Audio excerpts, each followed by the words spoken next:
Hotel ইন্টারকন্টিনেন্টালে যুব ও ক্রীড়া উপদেষ্টা আসিফ নজরুল এবং বিসিবি সভাপতি আমিনুল ইসলাম বুলবুলের সাথে বৈঠকে বসেছেন বাংলাদেশ দলের ক্রিকেটাররা। বুধবারের আইসিসির বোর্ড সভায় সিদ্ধান্ত হয় ভারতে গিয়েই খেলতে হবে আসন্ন টি-20 বিশ্বকাপ। বাংলাদেশের এর আগে নিরাপত্তা শঙ্কার কারণে ভেন্যু পরিবর্তনের আবেদন করেছিল আইসিসির কাছে, যেটা বোর্ড সভায় 14-2 ভোটে হেরে যায় বাংলাদেশ। ক্রিকেটাররা ভারতে গিয়ে খেলতে রাজি কিনা সেই বিষয়ে হচ্ছে আলোচনা। সেখানে আছেন আমাদের সহকর্মী সাইফুল রূপক, আমরা সরাসরি যুক্ত হচ্ছি তার সাথে।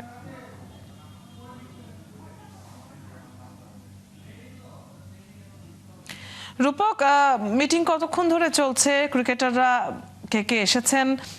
বাংলাদেশ কি শেষ পর্যন্ত ভারতে যাচ্ছে?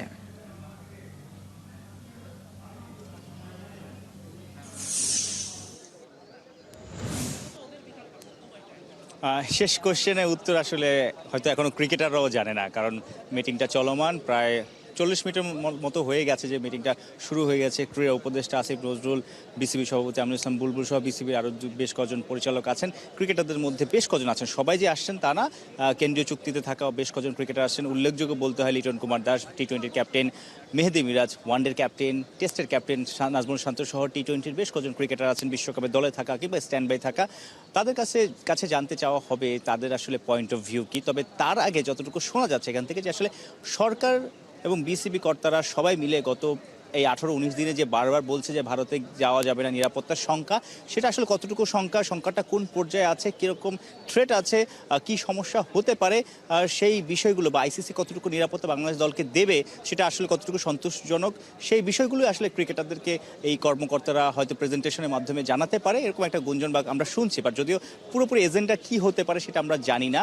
ভেতরে মিটিং চলছে, পাশাপাশি হয়তো পরের দিকে আসলে তারপরও এত কিছু জানার পরে ক্রিকেটাররা কি আসলে রিস্ক নিয়ে তারা যেতে চায় কিনা বা তারা বিশ্বকাপ খেলতে চায় কিনা, হয়তো তাদের পয়েন্ট অফ ভিউ পরবর্তীতে জানা হতে পারে। আবার এমনও হতে পারে তারা এই বিষয়গুলো, অর্থাৎ সরকার বা বিসিবি কর্মকর্তারা তাদের যে থ্রেট আছে বা তারা যে ইন্টেলিজেন্সের মাধ্যমে যে বিষয়গুলো জানতে পেরেছে আসলে বাংলাদেশ দল ইন্ডিয়াতে গেলে কি কি সমস্যা হতে পারে, কোনটা কোনটা শঙ্কা আছে, সেই বিষয়গুলো জানিয়ে হয়তো সিদ্ধান্ত নিয়ে নিতে পারে যে আসলে বাংলাদেশ দলকে পাঠানো বিসিবি এবং সরকার যেহেতু সবার উপরে, সরকারের পক্ষে সম্ভব না। অনেক কিছুই হতে পারে, অনেক রকম গুঞ্জন আছে। তবে মহা গুরুত্বপূর্ণ, দেশের ক্রিকেটের মহা গুরুত্বপূর্ণ মিটিংটা চলমান, হয়তো আরও ঘন্টা খানিক লাগবে। তারপর হয়তো এখানে এসেই প্রেস কনফারেন্স করবেন ক্রীড়া উপদেষ্টা, তিনি সিদ্ধান্তটা জানাবেন।